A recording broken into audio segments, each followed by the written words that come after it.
Rizkiku ada di langit, bukan di tempat kerja. Belajar tawakal kepada putri 10 tahun.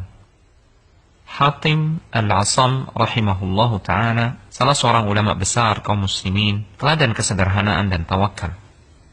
Hatim rahimahullah suatu hari berkata kepada istri dan 9 putrinya, bahwa ia akan pergi untuk menuntut ilmu. Istri dan putri-putrinya keberatan, karena siapa yang akan memberi mereka makan? Salah satu dari putri-putri itu berusia 10 tahun dan menghafal Al-Quran. Dia menenangkan semua. Biarkan beliau pergi. Beliau menyerahkan kita kepada Zat yang maha hidup, maha memberi rizki, tidak pernah mati. Hatim pun pergi. Hari itu berlalu, malam datang menjelang. Mereka mulai lapar, tapi tidak ada makanan. Semua mulai memandang protes kepada putri 10 tahun yang telah mendorong kepergian ayah mereka. Putri hafal Al-Quran itu kembali meyakinkan mereka. Beliau menyerahkan kita kepada Zat yang maha hidup, maha memberi rizki, dan tidak pernah mati. Dalam suasana seperti itu, pintu rumah mereka diketuk. Pintu dibuka, terlihat para penunggang kuda. Mereka bertanya, "Adakah air di rumah kalian?" Penghuni rumah menjawab, "Ya, kami memang tidak punya apa-apa kecuali air." Air dihidangkan, menghilangkan dahaga mereka.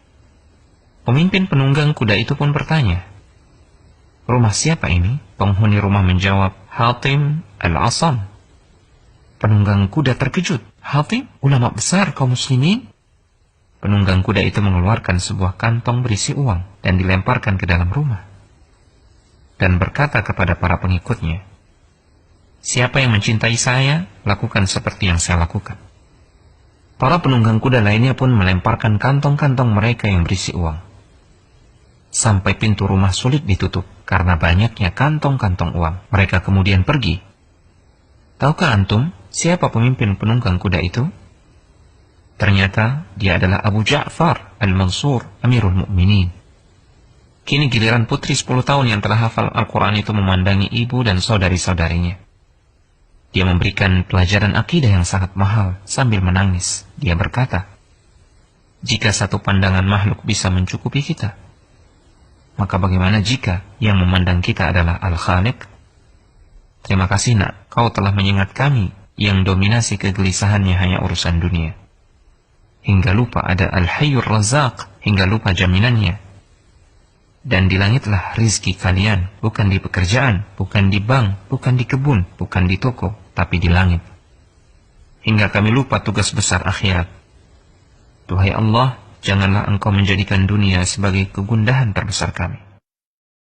وَفِي السَّمَاءِ رِزْقُكُمْ وَمَا تُوعَدُونَ فَوَرَبِّ السَّمَاءِ وَالْأَرْضِ إِنَّهُ لَحَقٌّ مِثْلَ مَا أَنَّكُمْ تَنطِقُونَ